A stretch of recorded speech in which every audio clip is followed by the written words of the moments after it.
이번에는 미스터리한 사건의 궁금증을 풀어보는 시간입니다. 오늘은 어떤 사건입니까? 이제 모든 시청자 여러분께서 이렇게 몸에 소름이 팍 끼칠 준비를 하고 보시면 좋은데 네. 보통은 보험 사기를 해서 사람을 죽이면 보험금 든 그 피해자를 다른 제3자가 가해자가 되어서 이 사람을 사망하게 만드는 사건들이잖아요. 네. 그런데 이번 사건은 그 사람 자체가 죽습니다. 보험 든 사람이 자기가 죽었다라고 하고 그 보험금을 받아내는 사건. 도대체 이 사건이 무슨 사건일까? 네. 어떻게 죽었는데 네. 보험금을 받아낼 수 본인이 있지? 네네. 이게 무슨 사건인지 이제부터 하나하나 접근해서 들여다보도록 하겠습니다. 네, 이 사건의 시작부터 좀 짚어볼까요? 네, 2011년으로 돌아가야 되는데요. 2011년 12월 31일 밤이었습니다. 119로 이제 다급한 전화가 한 통이 오는데 이 40대 무속인이었던 이 안 씨가 쓰러졌다는 안 씨의 언니의 전화였습니다. 우리 동생이 의식이 없다. 좀 빨리 좀 도와달라. 이런 신고를 전화를 받고 이제 119 구급대원이 현장에 가보니까 이미 이 안 씨가 의식을 잃고 쓰러져 있는 거예요. 네. 그래서 근처 병원으로 긴급히 옮겼고 응급실에 도착한 지 몇 분 만에 사망하게 됩니다. 그러니까 이 당시에 현장에 있었던 그 응급의는 안 씨에 대해서 사망 판정을 내렸고 그 사인은 지주막하 출혈, 그러니까 내동맥이 파열돼서 죽은 거다 이렇게 판정을 내렸습니다.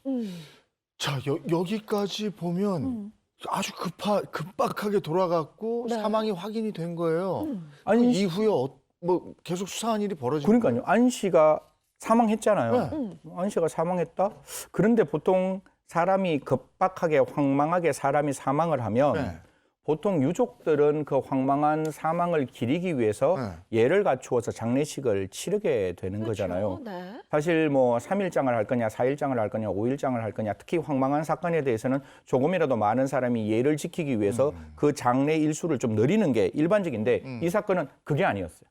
그냥 사람이 죽자마자 바로 화장. 안 씨가 사망했는데 사망하자마자 바로 화장하고 그 언니가 그 화장했는 그 유골을 그냥 뭐 이렇게 바깥에 뿌리는, 사실 이거 강에 뿌리는 거 불법이라 가지고 제가 좀 말씀드리기 좀 그런데 강에 뿌리는 그런 어떤 모습이 보였기 때문에 이게 왜 이렇게 황망한 사망에 대해서 이렇게 급하게 장례 절차를 하는 거지라는 지금 이제 주위 분들의 의구심이 발생하게 되는 거죠. 그렇게 황급히 시신을 화장해야만 했던 이유가 분명히 있었을 것 같고요. 그리고 또 하나, 사망한 안 씨가요, 사망 직전에 여러 생명보험에 가입을 한 상태였다고요. 네, 저희 이런 사건 얘기에서 꼭 보험 얘기가 빠지지 나오죠. 않죠. 네. 네. 이 사건이 발생하기, 그러니까 사망 사건이 발생하기 2달 전에 이 안 씨는 2개의 생명보험에 들었다는 거예요.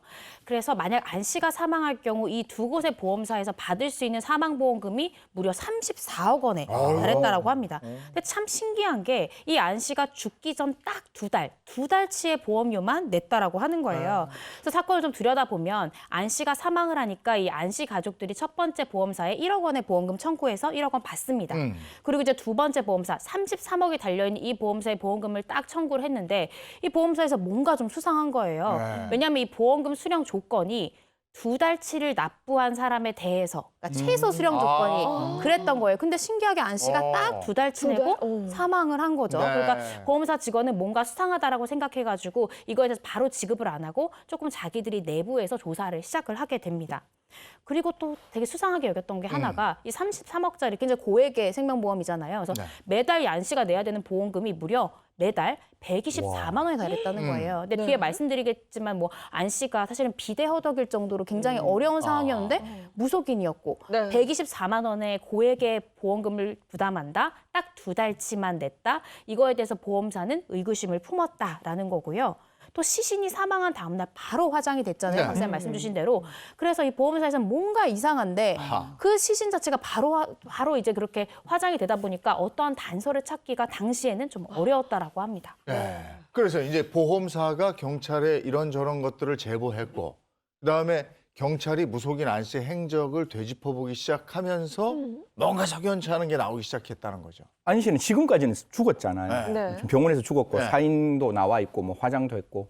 근데 그 옆에 지켜봤는 게 아까 언니가 전화했다고 그러잖아요. 네. 그러니까 언니를 이제 어떤 행동이 있는지를 좀 찾아보는데 이 언니가 어디 전화를 해요. 전화를 하는데 손에는 휴대전화가 있고 휴대전화가 있는 이 전화를 이용하지 않고 공중전화 부스에 들어가는 거예요.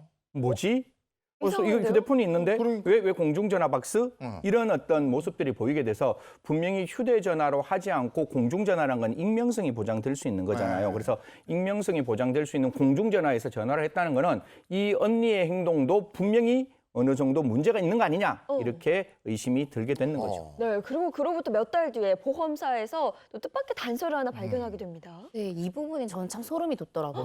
그러니까 안 씨가 사망하고 딱 한 달이 지났는데 그 도시가스 공사에 딱 전화 한 통이 와요. 네. 그래서 도시가스를 설치해 주세요 하는데 그 목소리가 바로 사망했다는 안 씨의 목소리였던 거예요. 근데 이 보험사 직원 진짜 누군지 대단한데 네. 이걸 어떻게 알게 됐냐면은 왜 보험 가입할 때 우리 전화로 약관 설명하면 네, 동의합니다, 오. 동의하잖아요. 예. 네. 그 상담 내용 녹음한 파일과 이 도시가스 설치해달라는 이 목소리를 비교했을 때 목소리가 같다고 나온 거예요. 네. 저도 와 경찰보다 더 수사 잘하시는 거 아닌가 그런 생각이 들 정도로 그래서 아 같은 사람이구나. 라는 이 뒷덜미가 딱 잡힌 거죠. 근데 안 씨가 죽은 건 사실이잖아요. 네. 분명히 사망 진단도 나왔고 그러니까. 검안서도 나왔고 근데 사망한 사람이 어떻게 도시가스를 설치를 할까?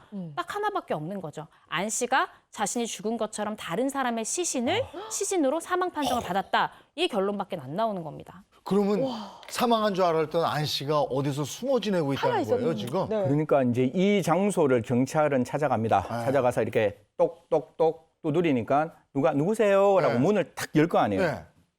그런데 나오는 사람이 그 안 씨가 살아있는 모습으로 나오게 된다. 죽었다던 사람이. 네. 예, 그 장소에서 이제 똑같은 물론 뭐 저는 그렇게 생각합니다. 이 특정 사건이기 때문에 무속인이지 많은 무속인 분들은 절대로 이렇지 않다. 이 사건만 그렇다라고 말씀드리고 이 무속인이 다시 법당을 차리고 자기 영업을 하고 있었다라는 겁니다. 네,